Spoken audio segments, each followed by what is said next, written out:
Welcome, welcome, welcome. Good morning, good afternoon, good evening. Thank you guys once again for joining the 9 Innings podcast hosted by yours truly, Kevin Thompson, founder and CEO of Not I Capital Group. Thank you guys for joining us. As I always say, subscribe to the channel. As I always say, go and get my book, MLB to CFP, live on Apple and Amazon. If you have any questions, comments, or concerns, you can reach out to us at info@9icapitalgroup.com. Send us your questions, or you can go to the website at www.9icapitalgroup.com. Schedule your appointment. As you know, we're here to do what? Educate, empower, and engage. And we're about to do some engaging because we have a wonderful, wonderful guest. Anthony Ruffalo of Ruffalo Wealth Management. I am pleased and honored to have him today on our podcast. I think he's going to be an extraordinary beacon of knowledge. We're going to talk about the imposter syndrome. We're going to talk about owning your own business. We're going to talk about the differences between where you start and where you finish. We're going to talk about a whole host of things, but today I have Anthony Ruffalo of Ruffalo Wealth Management on today's podcast. Let's get it.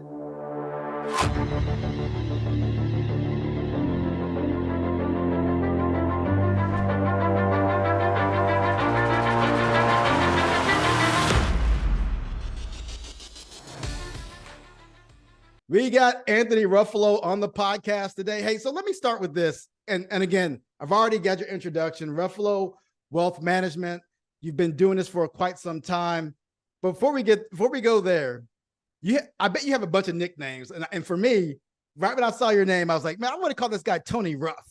I want to call this guy Tony Ruff, man. So I don't know what nicknames you got, but is it okay if I called you Tony Ruff? Because that's a solid name, my friend. Yeah, that's fine. I mean, most of my friends just call me Ruff, or they call me Ruffalo. That's what most people call me. Yeah. All right. We'll call you Ruff then. That's cool. But I love it. I love it, man. So you started your company. It says 15 years ago on the LinkedIn. But you did come from the old industry. We're going to get into this because you and I both know the old industry, right? The mutual companies, the insurance places. So let's just start there. You and I both know that when you get into this industry in the first 3 years, there's a high rate of failure in this business. And whether it be you're in an insurance broker dealer or a wirehouse, and a lot of these new entrants to the field, like what was your feeling when and we're not going to name any names because we're not going to disparage any places or any advisors or anything like that. What was your feeling when you first walked into this business?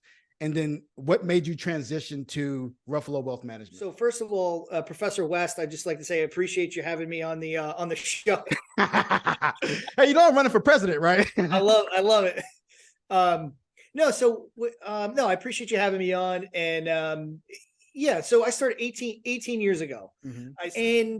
I always knew, like, I've always had, but since I'm 14 years old, I've been in sales. Mm-hmm. And ultimately before you can do anything else, this is first and foremost, it's a sales position. Mm-hmm. Whether you it has like a dirty connotation to it. Nobody wants to admit it, but you need to be a people person, and you need to, if you're going to attract new clients, like it's a sales profession first and foremost, which is not a dirty word if you do it the right way. So I interviewed with all the usual Northwestern Mutual, Mass Mutual, Merrill Lynch, Morgan Stanley, all the usual kind of suspects of the day. And I chose, ultimately, I didn't know anything about the industry. I was like, oh, I'm going to be a 1099 salesperson. Nobody's paying me anything. Yeah. I have to go sell products. And then after I'm going through the interview process, which they make it seem like, oh, it's this prestigious job that we may or may not offer you, right? Like we may or may not offer you this prestigious job. I realized that everybody gets the job. So AXA said, hey, we'll give you a place to wake up and go every single day and people to go talk to about their retirement plans. So I said, nobody else could offer me this. I'm like, hey, I can sell. And here's the market. Boom. Yeah. So I started in Charlotte Mecklenburg schools. There's 17,000 employees that I could wake up and go speak to. Mm-hmm. So I did that for 3.5 years. Now, after 3.5 years, now I'm 25. I don't know anything about the industry. Exactly. I don't know anything, right? So after a while, number one, I was getting burnt out because I was seeing, I was working probably not, there was some weeks I worked or some months I worked just 21, 25 days in a row, like Saturdays and Sundays. I worked straight through 60, 70 hours a week. And I was chasing down, I was running probably 20, 30 appointments a week because there's so many people. I know advisors are listening and they're like, that's an insane amount of people. Yeah. Well, these are, people that you're trying to chase down to put away $50, $100, $150 because school teachers. That was the business model. But I realized that I was not what I was doing. I was a life and an annuity salesperson. 1000%. And that's all I was doing. And not that the products were bad and not that they didn't fit, but after kind of, spending some time in the industry and understanding how everything works, you realize you're like, I'm not doing wrong, but I'm not doing the best. I'm not doing as the best thing I could be doing for these people. And like, just a simple example is, the 403Bs were, expend their tax deferred annuities inside of an account that's already tax deferred. Yeah. Pointless. So they're getting charged 2.5% when it should be 10 basis points on a retirement. Yeah. Are you doing wrong? No. Is it justified? Suitable? Yes. Great point though. So you only know what you know, but you don't know what you don't know. So when you first come into this industry, like you mentioned before, oh, this is a prestigious process. We're only taking the best of the best, but then at the end of the day, they're taking everybody and throwing the spaghetti against the wall and seeing what sticks, you know? And that irks me, man. That irks me because I've been there. I've been in those mutual companies and they said, you're going to be a financial advisor because you're going to take care of people. And then you go through all this process and you get there. Oh, I'm just selling insurance. I'm an insurance and annuity. Guess what else they're doing? Oh, like we just said before, 0 to 3 years, you do all this work. And then you know what? It doesn't work out. You're not producing enough, but we're going to keep all your clients, but you go somewhere else. Not only that, but so what happened to me is when I figured it out, I was like, in my mind, I was like, there's got to be a way where I have 100 clients that just pay me a fee every year. And I manage their assets. I do their estate planning, I do their retirement planning. I manage the investments and I manage the insurance. I get them everything that they need and they just trust me. And we just have this ongoing trusted relationship. There was nobody to teach me that.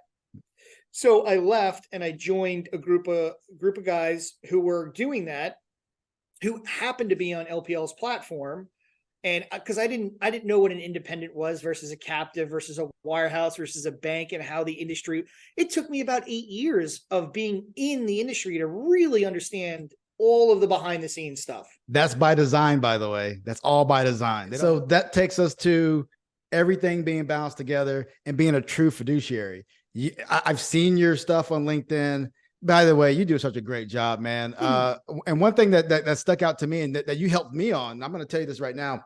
You were talking about marketing. You said, we all want to market to this huge just ocean.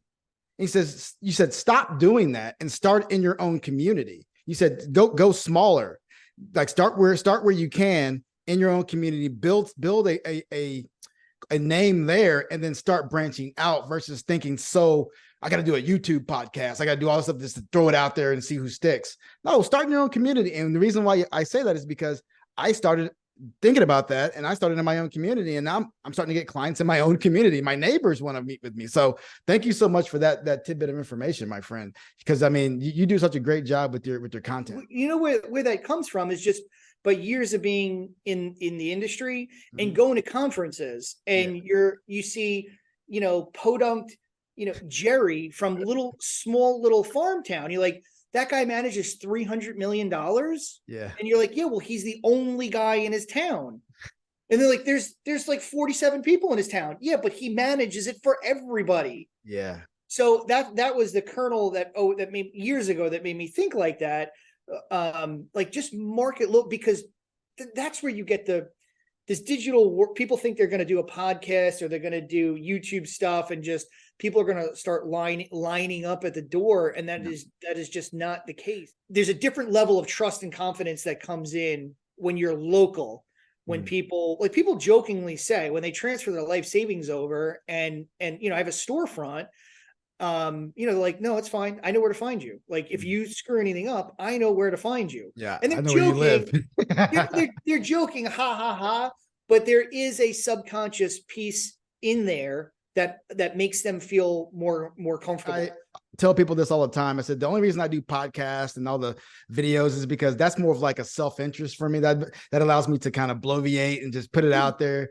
And I'm not trying to get a true ROI on that kind of stuff. But what I'm trying to do is provide value and content for those around me. And you never know what's going to come from it. And the reason why I said it is because I do all this stuff. And then I was meeting with a guy in Washington. And he says, Kevin, I love your clips. I love all the stuff that you do. I want to talk to you about joining your firm. I was like, well, okay, great. So that's the kind of stuff that comes from this, because I mean, if you put your true passions out there and people can see it, it's a definite change. But again, I don't do this for eyeballs and all this other stuff. I do it truly because I want to make a difference. I know that's cliche. Yeah, people can call it what they want, but that's just me. But again, you do such a great job with your content. You talk about the fiduciary status, what it means to you. I saw one of your videos where you were joking around like, look, the banker comes across, the bank guy starts walking around and he says, I got all these clients coming to my door because I work in a bank. And you're saying, well, go get your bank clients. I'm sitting here with the real hard work trying to find a new client each day. I mean, that is absolutely the difference between what we do and what those other advisors do with those other firms, is just the day-to-day grind of, hey, referrals, networking, things like that. And I'm sure you felt it, and especially in your new business when you launched your Ruffalo Wealth Management. So talk to me a little bit about Ruffalo Wealth Management. So it's not, I mean, it sounds a lot fancier than it really is. The reason I named it that was just because I couldn't come up with something, and I needed something for a sign, really. I work with your, kind of my little niche that I've carved out is equity compensated executives. And it sounds a lot sexier than it really is, because it could be as simple as, somebody who works at Lowe's who has a $30,000, RSU grant for the year. And I do have C-suite people that I work with. It gets much more complex, but the bulk of the people are, millionaire next door type people that have just saved and put it away, or on that path now. Those are my people. You help lay out a strategy to get a kid through school debt free, and you start creating generational wealth for a family, because just something as simple as getting a hold of people young and having them put money into, say, a 529 plan, and you get a hold of them early enough, and it's just a couple $100 a month, and then they wind up being able to write a check for their kids to go to college, and then they come out of college without student debt or loans. Like, now you're making real generational differences within a family. And that's the part of the financial planning process, helping clients understand what that represents. Because and I'll tell you right now, in my old world, those conversations wouldn't happen, because you know why? There's no compensation on it. Oh, we get compensated from 2 products or 3 products. And unfortunately, as an RIA, and I know you're as an independent advisor, we can charge for that. We can charge for our expertise. I have financial consulting. I have comprehensive financial planning. We charge fees and things like that for it. Also for investment management. But we can have these conversations and receive compensation, versus just saying, by the way, do you have some life insurance? By the way, you need a variable annuity, so I can get 6-7%, and I don't have 7% anymore, but 6%. So upfront, so I can basically keep my lights on. So it's just a matter of focus. And I again, great dialogue there. So I got a question for you. So when you went independent, were you thinking about going independent in the RIA space, or just independent in the broker dealer space? Like, what was your decision-making tool there? Yeah. So there was no thought process whatsoever. It was just serendipity. It was luck. Mm-hmm. So, and I'll explain. So when I joined LP, I didn't know the difference. Yeah. So I just happened to be on an independent platform because I was working with some other folks in the industry. Then I learned what I felt like I needed to learn, and I wanted to do my thing just slightly different. So I I just broke off from the office that I was already in, and because I was already independent. Yeah. So I didn't think about it. I did start thinking about possibly, probably about 5 or 6 years ago. I was like, oh, should I be full blown RIA and just register my own thing directly with the state, and then just do my own thing? And just the math of it didn't, for me, and where my practice, the math just didn't add up. The math wasn't mathing. Yeah, the math didn't add up versus the extra liability, because I had, a pretty decent size practice. Story about my situation in regards to that, because I was there and my math started not mathing in other direction, right? Like I was getting 69% payout, which is really good in regard to like just the broker dealer space, right? Not in the independent space, but as a captive broker dealer, that's a pretty good deal. And let's just say we have $400,000. So just 70% at 400,000, that's $280,000 that somebody would make, right? But there's another 120,000 there that goes somewhere. Broker dealers, agencies, OS, whatever you want to call it. So you start looking at the math of that. You're like, well, there's $120,000. What am I paying for? What's the value in that, right? Okay, compliance. Okay. Is that $120,000 cost in compliance? No, right? Asset management tools and all the other stuff. No, that's still not $120,000 worth of cost there. So I said, you know what? I'm going to go and recoup that $120,000 and run this thing myself. And that's basically what was my decision tool there, was recouping that and being able to save some money on the back end and provide my clients a better experience. Now I can do estate planning we do wealth.com, Holistic plan through tax management. We do tax planning. We do all these different things that I didn't have access to at a captive broker dealer. And that's the reason why I left in the grand scheme of things. But we all have our reasons, my friend. We all have our reasons to do things. We all have our reasons to go independent. So my question to you now, my friend, Ruff. So you've been doing this business. You're now a certified financial planner. You have a great following on LinkedIn. What are some of the things you like to tell young advisors in the business, whether it be get a mentor or do these certain things earlier in your career? What are one or two things you would say every new advisor needs to do? Let me answer it much more concisely. Here's what you should be doing. I think number one, as a young person coming in, I think you should learn how, you should learn how to do taxes. You should get the EA designation. That means become an enrolled agent with the IRS. Learn how to do tax prep. When I say that, because that's a different skill than a senior advisor will have. And it's also an indicator of, if you're at a firm that won't allow you to do that, you probably shouldn't be at that firm. Boom. If you cannot do tax prep, and I never understood, like, hey, I'm a financial advisor, but I can't talk to you about taxes, but everything I sell revolves around taxes, but I can't talk to you around taxes. That's a huge disconnect. Every decision that you make during the financial planning process should be tax driven. So you should, as a young person, you should learn how to prepare taxes. That will give you an unbelievably rock solid foundation, and it'll also give you a competitive advantage if you're trying to get a job versus another, even a CFP. Because a senior is going to go, well, I'm a CFP, he's a CFP. That's kind of more of a threat. This is an EA. We complement each other rather than being duplicative.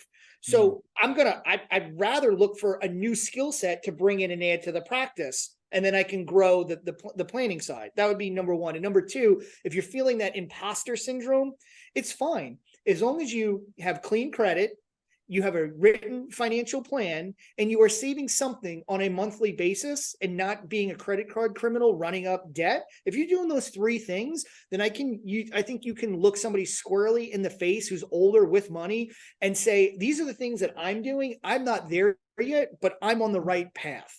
Yeah. And that will give you the confidence in order to execute, because you don't have to have cancer to be an oncologist. I love it, man. So now to segue, I had a video out recently about the imposter syndrome. We've all dealt with it in the past. Like I told my story about when I was at an autograph session, and then Jim Kelly gets in the car, right? Jim Kelly, the Buffalo Bills famous quarterback. And I'm like, why is he in the car with me? Or was I in the car with him? I don't know. Who knows? But anyways, it's like, I get there, and then there's like Emmett Smith signing autographs. There's Rice over here, Jerry Rice, and there's all these people. And then there's little old me. I'm like, what in the hell am I doing? And these guys have done it for years. But like I said, luckily I had a line, the people that want me to sign for my autograph and stuff. But at the end of the day, like, that felt like the biggest imposter that day. I was like, man, this is crazy. I don't feel like I belong here. But I came to grips with it. Like, I do belong here. I work hard and everything like that. So how do you tell these young kids in the industry today that don't have any money, and they're told to go out and go out and grab prospects, like that imposter syndrome? Because how are you telling somebody with 3, 4, 5, maybe $500,000 what to do with their money when you're basically heavily indebted and you're trying to survive in this business? That's a tough one to tackle. So number one, first and foremost, I'm a believer in if you want to do something and you really believe you can do it, you can get it done, because this life takes place between the 6 inches between your ears. I want the young kids out there to be very careful. And the reason why I'm saying that is because what's going to happen is that this is what some companies are going to tell you. Oh, don't worry about that, because we're going to get you with one of our senior advisors when you bring people over. So when you bring people over, they're going to take those clients and they're going to say, yeah, I'll help you. I've been in the business for X amount of years. I got this, and this credential, and that's fine. But then what happens, like I said, between 0 and 3 years, where there's a 72% chance of failure, that senior advisor is going to keep your client. So that's what I've seen happen time and time again. But I do believe in mentorship. And I do believe that people need to get in this business and find someone they trust, not someone you're told to trust, but someone you absolutely trust and that will treat you right. Because I've seen it time and time again where you're out of the business and people just forget about you. I like to keep these short because, I mean, to be honest, like people's attention spans are 15 minutes at best. You know what I mean? So I keep them very short. What would you like to leave the audience with today? Some rough knowledge, if I can say that, something that's a value driven knowledge base from Anthony Ruff today. Ruffalo. I would say, let's see, 19 games played, 30 at bats, 5 hits, batting 300. No, well, that was my first year, man. That's pretty solid. Well, that was my first year. Again, like for those who most of my people know, that's amazing. Played in the major leagues and everything. Yeah, so I played. I was in June, July, August. I would play maybe once or twice a week. Of course, we had Johnny Damon, Hideki Matsui, Bobby Abreu, and then Melky, and then me. So we carried 5 outfilders, and I would probably get once or twice a week and get some at bats in. So yeah, my first year I felt real good. Second year, not so much, because the playing time got a little bit more sparse, and then I got sent over to Oakland. So it's the life of an athlete, my friend. Life of an athlete. I always said Joe Torre, if he never played baseball, he looked like he looked like he should be a car mechanic, like one of those old mechanics.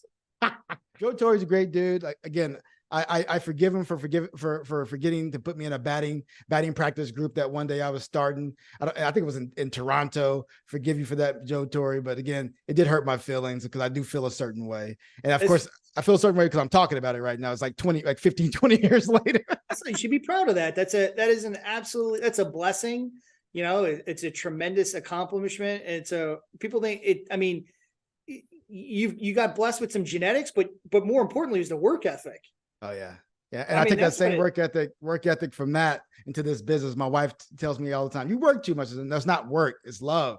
And the best thing I will say, and I'll leave it with this, the best thing a client can ever tell me is thank you. We appreciate what you did for us. I had a client tell me yesterday, Kevin, you kept telling me this because she's going to retire with, like, her and her husband going to have $153,000 of guaranteed income from pensions, Social Security. It's ridiculous. I said, you're going to make more money. She says, I just don't see it. Because they were magnificent savers. But then she called me yesterday, says, Kevin, we did our budget and I finally understand what you're saying. I said, that makes me feel so good, man. And that's what it's all about. It ain't about the money. Yeah. And again, the money's good, but ultimately it's about those calls when people say thank you. I love that. That's awesome. This podcast, my friend. I love what you're doing. Keep doing what you're doing on LinkedIn, man. It's so powerful. It gives me so many ideas. and hopefully we can meet up one day if I'm up in your area. So it'd be a pleasure to come in the South Carolina region, my friend. There you have it, ladies and gentlemen. We talked about a lot of different things today. We talked about the imposter syndrome, what I went through, some of the things that Anthony brings to light. We also talked about what you can do in the industry to get yourself prepared about the industry you're about to embark in. There's a lot of things you can do. He mentioned EA, becoming an EA and doing some tax planning that way will set yourself apart. As you know, we're here to do what, guys? Educate, empower, and engage. And that's what we're here to bring to you on this 9 Innings podcast. Make sure you subscribe to this channel. Make sure you go and get my book, MLB to CFP, live on Apple and Amazon. If you have any questions, comments, or concerns, you can go to the website at www.9icapitalgroup.com. Schedule an appointment, or you can go to the email address at info@9icapitalgroup.com. Send us your questions. Stay humble, stay safe. We love you. Thank you, 9i Cappers. See you again soon.